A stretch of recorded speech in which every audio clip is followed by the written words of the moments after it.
Bell लगी हुई थी मेरे क्लाइंट की और मामला भी बड़ा यूनिक था। दो लड़की दिल्ली से हरिद्वार पहुंचती हैं, उनको कोई उनका बॉयफ्रेंड ले जाता है, वहां से किसी को हैंड ओवर कर देता है, वहां से वो पहुंच जाती हैं उत्तराखंड और उत्तराखंड में देहरादून में जब उनको पहुंचाया जाता है तो वहां उन दोनों लड़कियों को सेल आउट कर दिया जाता है। किसी को 50,000 लाख रुपए पे दूसरे को बेच दिया जाता है और दो बंदे उसमें शादी भी कर लेते हैं उससे।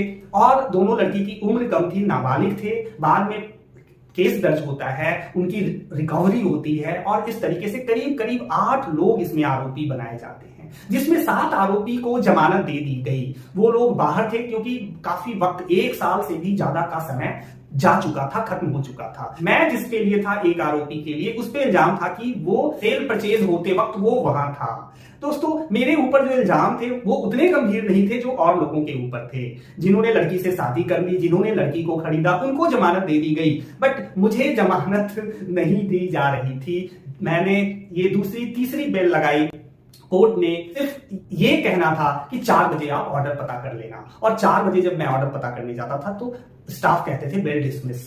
पता नहीं, कुछ साइकिक होते हैं दोस्तों, कुछ जज, पता नहीं उन्हें क्या चिढ़ है, उनका एटीट्यूड या है कि नहीं देना तो नहीं देना। प्रिंसिपल ऑफ पैरिटी की भाई और 7 लोगों को जमानत मिल चुकी है, वो बेल मुझे नहीं मिली। कभी तो ऐसा लगता था कि जैसे वकालत ही नहीं आ रही या फिर मैं समझा नहीं पा रहा कोर्ट को। लेकिन दोस्तों, बहुत ही पावरफुल और इफेक्टिव आर्गुमेंट मैंने करने की कोशिश की हर बार, लेकिन मुझे जमानत नहीं दी जाती थी। एक बार फिर बेल लगाई मैंने और जब उसकी सुनवाई की डेट मिली तो जज से वो केस ट्रांसफर हो गया, दूसरे जज आ गए।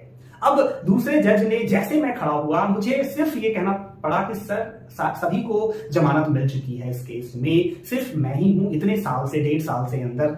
जज ने इतना सुना और बोला और सबको मिल चुकी है, और उन्होंने कहा बेल ग्रांटेड। जो काम इतना टफ था एक जज के सामने, वो जज समझने को तैयार नहीं थे। पता नहीं, ना कोई डायरेक्ट मुझसे कोई लड़ाई थी, फिर भी बेल देने की चाहत उनकी नहीं थी। और वही दूसरे जज ने इसको 1 मिनट में बोला कि बेल ग्रांटेड। दोस्तों, बड़ा यूनिक केस था ये और बड़ा यूनिक एक्सपीरियंस था। मैं बताऊं, ऐसा भी होता है कि कोर्ट की लड़ाई में, केस की लड़ाई में प्रैक्टिकल जो वकालत है, जो प्रैक्टिकल चीजें चल रही हैं, उनको समझना बहुत बहुत जरूरी है। उसी क्रम में मैंने ये एग्जांपल दिया। अब आप बेल पे कितनी भी किताबें पढ़ लो, बेल की फिलॉसफी पढ़ लो, jail is exception, bail is rule, लेकिन ये सारी फिलॉसफी, सारे एक्सेप्शन कुछ भी काम नहीं आ रहा था दोस्तों। तो प्रैक्टिकली चीजों को समझना और जानना बहुत जरूरी है। और अगली कड़ी में मैं फिर मिलूंगा। Bye bye.